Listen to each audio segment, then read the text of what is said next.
I seen this video in my recommended, and I figured I would go ahead and kind of give my take on this video because here's the video title right here. It says the truth about the Freemasons, the not so secret society. So I'm interested in what this guy has to say because, as you can see, his name is Simon Whistler. He's pretty known for pumping out a ton of videos for like multiple different channels. So I'm interested in what information he actually has to give because for people watching this that don't know me, I am affiliated with the Freemasons, and my father was a junior deacon Freemason, and he was nearly promoted to the seat to the west, or it might have been the seat to the south. It depends on where you're looking in the lodge. The seat to the north is where the Grand Master of the lodge sits, and the seat to the south is like the second most powerful. Seat to the east is the third most powerful, and the seat to the west is nobody sits in that seat because supposedly that is where God sits in attendance with the Freemason ceremonies, meetings, etc. So I have a lot of experience with this. My father, in particular, was like a Freemason historian. So, anyways, we'll get on with this, and I'll pause the video every time I have something to add, and I will I will point things out that he gets right and things that he gets wrong. So I took the liberty of skipping his promotional stuff, so we can just jump right into it right now. Conspiracy theories that they've heard of, and inevitably you'll hear the name Freemasons brought up. Our conceptions of them are influenced by arcane symbols on the American greenback and older government buildings, vague conjectures of their involvement in revolutions, wacky fringe radio hosts rambling about conspiracy theories, and popular culture.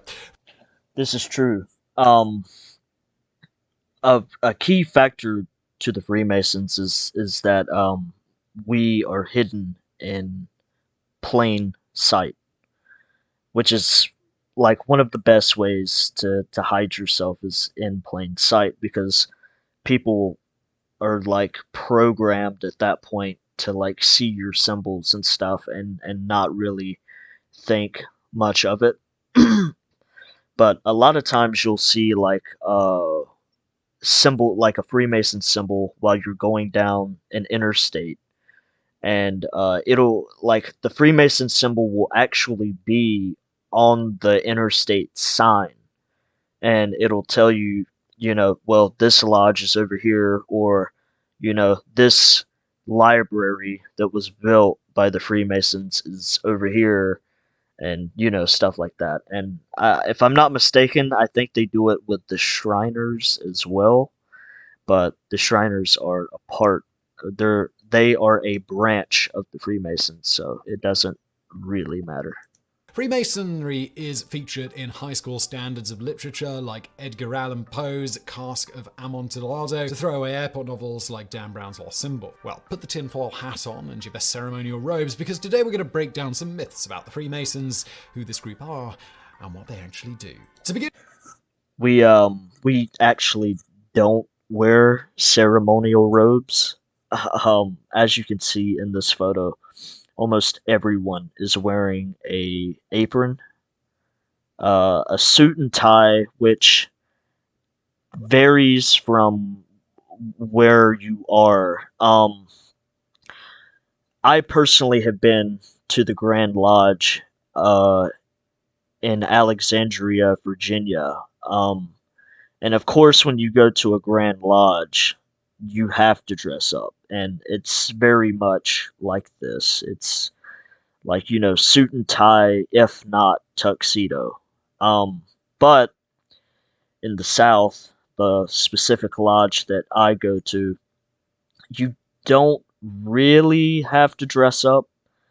I feel like that's a very common misconception. You don't have to dress up in a tuxedo. You don't have to dress up in a suit. Most times in the South, um, many people will go in just a plaid, like a short sleeve plaid shirt, maybe some khakis and some boots. I've seen that before. But of course, the the head of the lodge, the Grand Master, of course, he's going to be all dressed up in a suit and tie because he has to look professional. But yeah, we do not wear ceremonial robes, but you do get these little neck sashes and these little aprons. So To begin with, Freemasons are simply a fraternity organized into lodges around the world. They focus their efforts on the moral cultivation of members of the club. This goal is achieved through initiations and rituals, with the individual over time moving up ranks called degrees. These degrees can vary between lodges, but the Freemasons started with 3 degrees. Luckily for us, ritual origins and meanings are discussed in detail in Freemason literature available for public consumption. In fact, what might surprise you is that for a so-called secret society, many of their rituals, doctrines, and day-to-day ongoings are not actually secret at all. Mason so there's another thing I would like to point out is that he's doing very good so far with being quite vague with what he says. He's not being accusatory or defamous, should I say? Because obviously he's not a member, or he might be, I don't know, but I feel like if he was, he wouldn't be making this video. Either that, or he's being very smart by being vague, because as you if you were a member, you would know that you take an oath to God whenever you are initiated into the Freemasons, and it's not so much that you make an oath to the lodge. I mean, you kind of do, but your oath is more so towards God. And if you break that oath, you break your oath with God, which is heresy almost. But let me go back and kind of touch on something else he said here. There was something else. Oh yeah, the rights. So you have so he said it was 3 rights. I'm going to guess the third one was the shrines, but other than the Shriners, you have the York Rite and the Scottish Rite. The Scottish Rite is far bigger than the York Rite. At least it is in my county. But if I had to make a wild guess, I mean, most people join the Scottish Rite over the York Rite, and a big reason. Yeah, see, you can see it right here. It says the Scottish Rite, and right here it says the York Rite, and you can see that the Scottish Rite has way more. Uh, yeah, they have way more little positions and stuff than the York Rite does, but the York Rite is very hard to join and it's very hard to maintain because from what I've heard, the York Rite, you are not allowed to join the York Rite if you have a criminal record, if you are known for cursing, if you drink alcohol, if you smoke. Like they are very somewhat old fashioned and conservative, and it's kind of like something of what you would expect like out of a church. But over here in the Scottish Rite, at least from my experience, because my father was in the Scottish Rite, They seem very more relaxed, and I guess it's because they have all of these over here, and the York Rite has just a little bit over here. But you'll see more of those as the video continues. lodges, but the Freemasons started with 3 degrees. Luckily for us, ritual origins and meanings are discussed in detail in Freemason literature available for public consumption. In fact, what might surprise you is that for a so-called secret society, many of their rituals, doctrines, and day-to-day ongoings are not actually secret at all. Masonry Yeah, so I won't go off on another tangent, but he is absolutely completely right about that. A lot of Freemason information, such as rank, symbols, and certain affiliations, are very much public knowledge. You can go online and look up Freemason Scottish Rite ranks, like right now, and you'll get a couple of different answers. And just as you can go online and look up, York Rite ranks, and symbols, and like this is called the oh god, what is that called? It's the triple the triple tie something. I can't remember.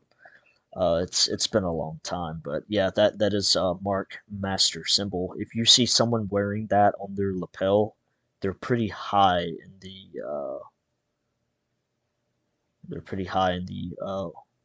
triple tau. I think that's what it's called. The triple tau is what it's called. But yeah, if you see someone wearing that on their lapel, then just know that they're probably in the York, right? publications go back to the 18th century and continue openly to this day. Periodicals, magazines, books, Let me go back. There was something he said about the 18th century. ongoings are not actually secret at all. Masonry publications go back to the 18th century and Oh, okay. Publications. Okay. I thought for a minute he was saying that Freemasonry went back to the 18th century. continue openly to this day. Periodicals, magazines, books, websites, and so much more open media are put out by Freemasons for other Freemasons and the general public. Of course, our obvious overlords could make up anything, so even if you do not want to take their word for it, we have primary sources and ritual objects recovered from anti-Masonry purges by various regimes to attempt to verify the public stories. Yeah, so interesting thing about that is I'm not sure if I'm not 100% sure if making something like a Freemason museum would necessarily go against the rules, but I personally have not seen anything like a Freemason museum. It's kind of like an outlaw biker club kind of thing where um the apron that you have is yours. It's specifically yours, and most people, they keep their personal belongings, and like their sashes and their aprons and things like that. So there's not like a ton of loose Freemason memorabilia to kind of even be put in a museum. But yeah, he makes a fair point there. Combined, all these publications and the surviving post-Cold War references are great sources for academic Freemasonry studies. So, what do we know for sure? While conspiracy theories and the Freemasons' own founding myths place them at a much earlier point in history, the first lodge was probably founded in the 1710s. We don't know This is okay. Hold on. when exactly, but internal Masonry sources claim the Grand Lodge of London and Westminster was the original. A first Freemason gathered in pubs, cafes, and other public establishments, and even later named their lodges after these locations. Okay, so I can see what he's doing. If obviously if you are not a Freemason, especially if you are not a Freemason historian, This makes sense. He's only going off of information that is tangible, information that you can get your hands on physically. He's talking about um lodges that, like like he said, like the first lodges were in England, and all this other stuff. But I can tell you that the Freemasons historically go back way longer than the 18th century. As to what they got up to, the first Freemasons discussed the evolving philosophies and scientific discoveries ushered in during the Enlightenment, among many other similar things. The Grand Lodge of London and Westminster was the superior lodge during the early era. By the mid-18th century, Freemasonry was widespread all over Europe. In lockstep of this spread was this so-called secret society's not-so-secret practice of widespread Freemason publications, including such well-publicized works meant to elucidate rules and rituals for Freemasons, like their Constitution in 1723 and Explanations of Rituals in 1730.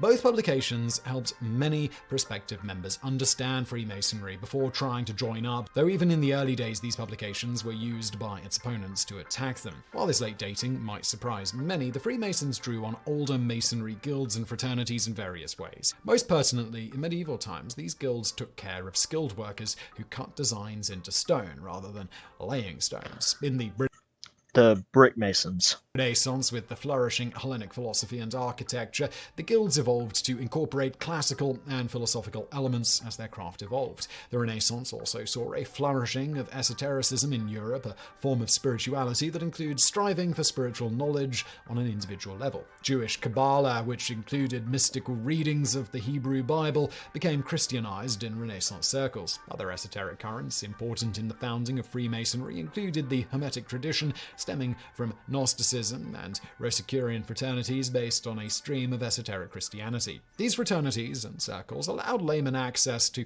a form of Christian mysticism that would be hard to obtain outside of monastic orders. Eventually, non-operative members, meaning non-Masons, would join the Masonry guilds to discuss Hellenic and esoteric currents until we had the fraternal organization the Freemasons would grow out of in the early 18th century. All this said, Freemasons allege a much earlier history for themselves, with ties to biblical events influenced by Christian Kabbalah. They see their origins in the building of Solomon's temple. The temple architect Hiram was commissioned by Solomon to design and build this temple.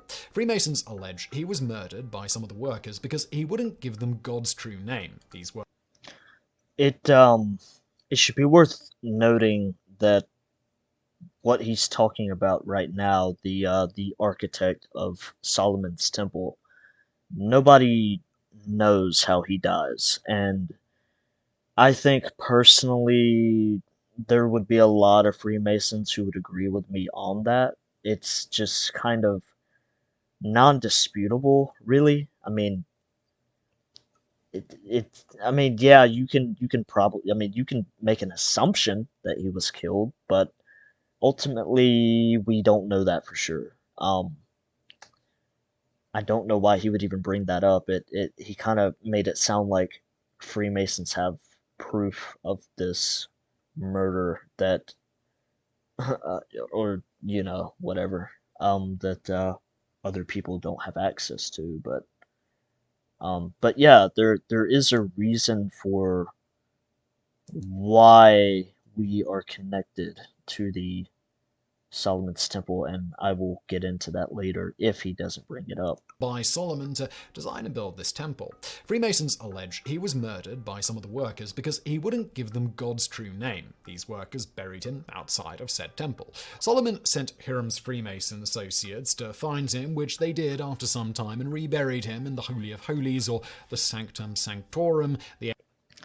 I don't think back then they would have called them Freemasons.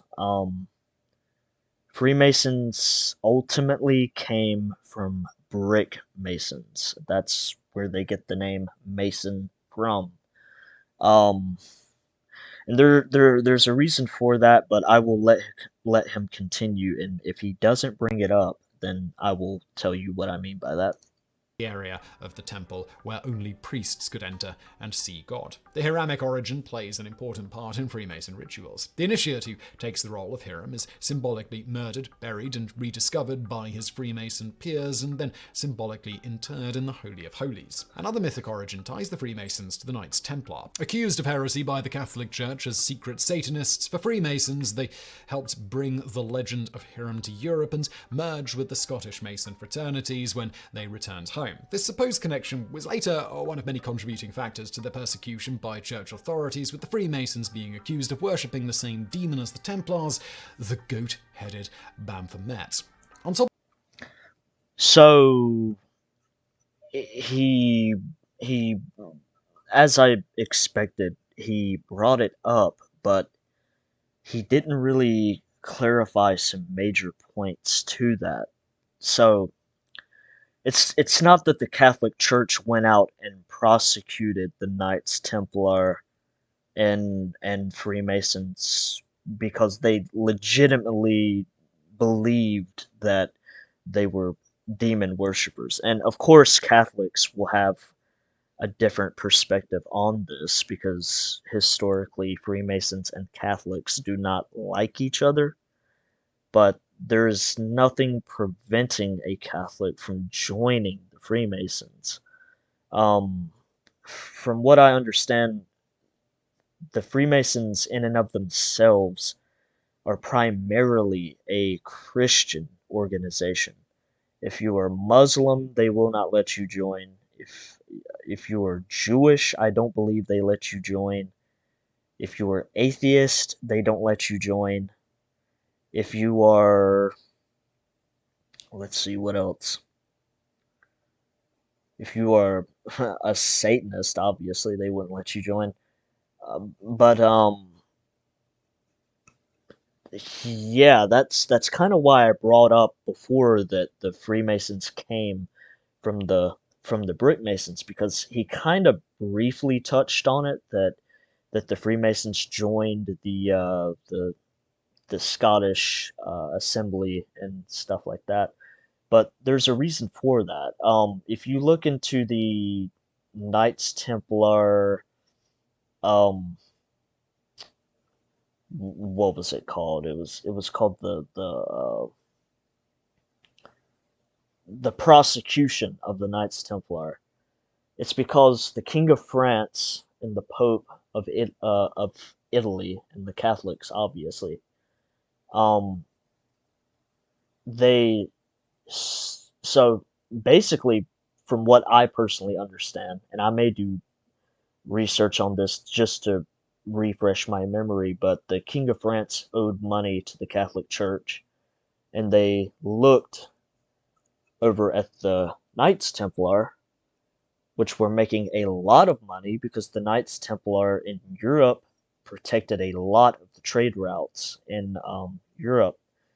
Say, like if someone from Germany was to go and ride his buggy over into like Asia or something like that, the Knights Templar would ultimately protect this convoy, and they would protect these trade routes from other people taking them over because trade routes back then were a very huge thing, and it was even bigger. It meant even more if you had a trade route going out into the east because you now had access to resources and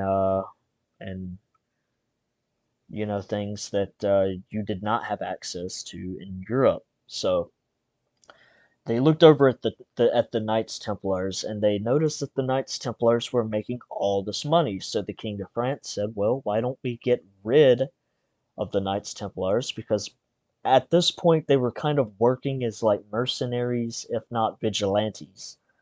And the Knights Templar were making a ton of money off of that. They were being paid to protect these trade routes, not just by the government, but by individuals as well, if I'm not mistaken. And the King of France and the Pope in Italy, they made an agreement to persecute and or get rid of the Knights Templars. So when the persecution started and the leader of the Knights Templar was captured and executed, whatever was left of the Knights Templars took a lot of their gold that was left and whatever money they had, and they sailed from France to, I believe, England. And the former Knights Templar became brick masons. Why was this? Because brick masons had access to all of Europe. Everyone needed brick masons back in medieval Europe. So um, that was the Knights Templars way of gaining access back into Europe because they were formerly shunned. And I don't know if he will mention this later in the video, but that is why a lot of secret symbols, handshakes, speaking Latin, things like that. That's why they were created, because you needed these secret handshakes and you needed these secret phrases and you needed these secret symbols back in the day because they were being actively persecuted throughout Europe by pretty much all and every Catholic. And when they, like he said, when they reunited with the Scottish Assembly, they all became brick masons. And they went from being called Knights Templars to brick masons. And then as time progressed, they went from being called brick masons to Freemasons. And they remained very influential to this day. On top of this, the Orthodox, Catholic, and Protestant churches had many complaints against the Freemasons, such as their ritual of swearing oaths to superiors outside the church. For many governments, this semi-secretive nature was also a sticking point, since every year more people in power professed to be Freemasons. Government regulation or outright bans began in the late 18th and early 19th centuries, as did papal condemnation of the organization. The most famous reaction against Masonry in the United States was the Morgan Affair in 1826. William Morgan, an anti-Mason publisher, disappeared, with Freemasonry being blamed for his death. The affair sparked the founding of the Anti-Masonic Party, one of America's first significant third parties with membership by the... So I'm confused because he just jumped from talking about medieval history to early American history. That is such a huge gap. There is so many controversies that has happened between the Catholic Church and the Freemasons in between that time. It just seems like he left out a ton of context there. likes of John Quincy Adams. Another extreme reaction to Freemasonry was an outright ban in Russia in 1822. Furthermore, the French Revolution is often blamed on the Freemasons in conspiracy circles, which is ironic because Freemasonry was also accused by French revolutionaries for being a haven for the bourgeoisie. So Napoleon Bonaparte was a Freemason. Um, I'm pretty sure he stopped being affiliated with them after he became emperor, but he was definitely a Freemason earlier in his life and before he denounced his Christianity, because as you know, Napoleon later on in his life came to become rather atheistic, and earlier in his life he was quite a Catholic, because France at the time was Catholic. And if I'm not mistaken, I think they primarily are to this day. But yeah, that is quite ironic. But yeah, the French revolutionaries did blame Freemasonry for most of the aristocracy's blunders. Well, not the aristocracy, because there were a lot of people in the aristocracy that did join the revolutionaries. I should be more specific and say the monarchy. Yeah, the revolutionaries did blame Freemasonry for the blunders of the monarchy. Of course, no discussion of Freemasons is complete without discussing the Illuminati. Yeah, the Illuminati existed, and no, they were not Freemasons. The Illuminati were formed in 1776 in Bavaria by Adam Weishaupt. Correct. Correct. The Illuminati at the time were not a part of the Freemasons. They are not the same thing. Difference between the two groups is simple. The Illuminati were political radicalists, while the Freemasons were more or less apolitical. The Illuminati did use Freemason-like rituals and iconography, but they remained very distinct. The Illuminati's goals were to radically reform Central European society with Enlightenment ideals. Radicalism was the Illuminati's downfall, as the German-speaking states recognized them as a threat and suppressed them by 1787, but that did not stop the conspiracy theories. After the French Revolution, Scottish naturalist philosopher John Robinson and French Jesuit Augustin de Borel published similar theories concerning the French Revolution in 1789. Both claimed the Illuminati infiltrated the French Freemasons and caused the French Revolution. In the end, French Freemasonry would almost disappear under the Revolution until Napoleon Bonaparte revived it as an attempt at state religion. For example, Emir Abdul Qadir, Algeria's national hero, became a Freemason during his exile in Syria. Reformers and resistance leaders associated with Egyptian independence like Muhammad Abdu Jamal al-Din Afghani and Saad Zaghloul are also Freemasons. There are lodges in Africa, the Middle East, and India founded during colonial expansion with native members. In the end, Freemasonry simply allowed people from different ethnicities and religions to congregate and work together. This allowed ideas of national independence to spread amongst like-minded colonized Freemasons, and political activities resulted. Continuing with the quasi-political slant, across the pond in America, Prince Hall Freemasonry refers to African-American lodges. Prince Hall was a black abolitionist who sought to become a Freemason and opened his own lodge for fellow black Freemasons, but this was rejected by white American lodges. He thus went outside of the United States to charter his lodge with the United Grand Lodge in London in 1784. On this note, tension between lodges of different ethnicities was known to be an issue in colonial times, such as that English Freemasons looked down on Irish lodges in America and Australia. Further, some lodges only allow Christians to be initiated. This brings us to the surviving Masonry split between... Yeah, I just went over that, but it should be worth noting that Prince Hall Freemasons now are widely accepted as Freemasons. Nobody nobody today, not even Southerners, really care about the print like the legitimacy of Prince Halls. They're pretty much all uh accepted, I think. are a complicated affair, as generally lodge members are encouraged not to visit other lodges, but it does happen. Beyond this, the Grand Lodge makes and enforces rules about these issues that are ignored or upheld depending on the individual lodge. As you might be gathering from all of this, in all, Freemasonry is somewhat decentralized. Irregular and quasi-Masonic lodges might be standalone without a... Yes, we are decentralized. I already mentioned that before, but it's it's generally, what did he say? It's generally advised not to visit other lodges. I'm not sure about that because Freemasons, we have our own customs that are universal. So if a Freemason from the United States goes over to somewhere like France or the United Kingdom, it is customary that if you recognize another Freemason out on the street or wherever they might be, that you invite them to your house and have dinner, and possibly even spend the night, because at the end of the day, Freemasons, like he said, is a fraternity and a brotherhood. I'm happy that he didn't call it a cult like most people do. But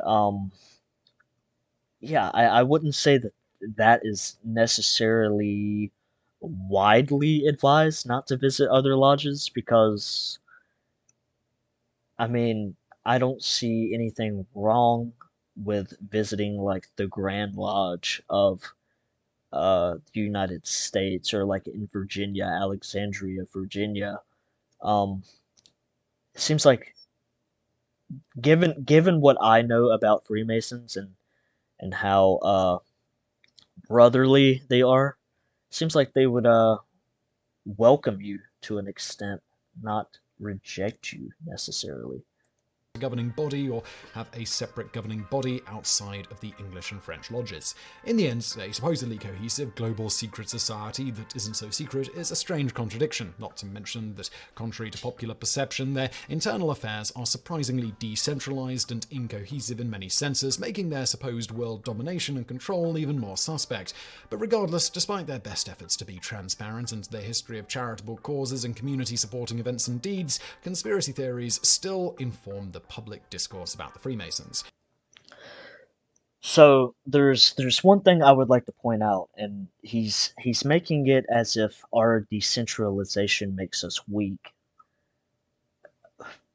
When you have something like a Freemason lodge in a county, and for people over in Europe that might be watching this, the United States has different counties, and it's basically something that you would call a part of a province, a jurisdiction within a province. That is a county in the United States. When you have a Freemason lodge in a county, especially a rural county, um, something that he has failed to mention about Freemasonry in this entire video is that a main vocal point of Freemasonry is networking.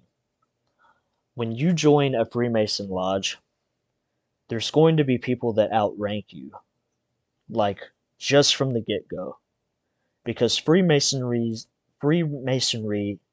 does not um, it does not it does not when you join the Freemasons, you have to work your way up from the very bottom to as high as you want to go. If you want to be a seat to the south, you work your way up to the seat to the south. If you want to be the Grand Master of that lodge, you work your way up to being the Grand Master of that lodge. There is no buying your way through the ranks. And more specifically, um, the organization Skull and Bones, the Skull and Bones Secret Society organization, that's why they were created. Because George Bush Jr. and George Bush Sr., who were both members of the Skull and Bones, many people of the current day Skull and Bones disagreed with this policy that you couldn't buy your way through the ranks, or that you don't become an automatic high rank just because of what status you are. So that's why they went and created the Skull and Bones. It's for very rich and important people, and not everyone can join the Skull and Bones. You have to be someone of status, of particular wealth, and that will determine where you are in that secret society. Now, Skull and Bones, they are just a branch of Freemasonry. They are not as big as the Masons. Uh, Hell, I would say that at most they have about 12 members or so each year, is because in a small rural county, the Freemasons can have a ton of power. We're talking about, the chief of police being a Freemason, the sheriff being a Freemason, multiple sheriff deputies being Freemasons, county commissioners, state representatives, even being Freemasons. And all of these people get together once every weekend, every single week. They have dinner with each other, they discuss politics with each other, and they do ceremonies together. So let's say hypothetically that you are someone who outranks the chief of police. How much power does that give you over the county? And you are essentially a nobody. You're not rich, you're not poor, but you outrank the chief of police and you have leverage over him and he knows it. That's the power the Freemasons have in a rural society. So if it's like this in a backwoods county, imagine what it's like over in Washington, D.C., or like in New Jersey or Vermont. You know what I mean? California, even, where the lodges are hundreds of thousands of members, and you can network with every single one of them. You, as a commoner, get to go into the lodge once a week, sometimes 2 times a week, depending on what's going on. And you, as a commoner, having dinner with a county commissioner or a state representative. Facts schmacked. Grand conspiracies are just more interesting, apparently. So ultimately, this was a good video.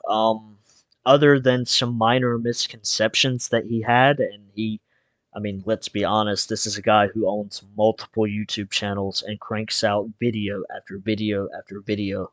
He probably didn't want to sit there and spend so much time talking about the intricacies of something such as the Freemasons that goes back all the way to the medieval era, if you even want to go that far. But the early 18th century is long enough, and that alone has its own history. So I can understand it. I can understand why he would rush this video, and it's not so much out of being misinformed, it's just that he just didn't have time to fit it in a 14-minute video. Yeah, I thoroughly enjoyed this video. I thought that what little he had to say about the organization was fairly correct, and a lot of things that I aforementioned, he ended up mentioning, so I like that as well. And I hadn't even watched this video before, so the fact that he would even bring up some of those things that someone like me who has been informed of the Freemasons for such a long time proves to me that he did do a little bit of research and he wasn't very biased, because a ton of people don't like us. But yeah, I liked it.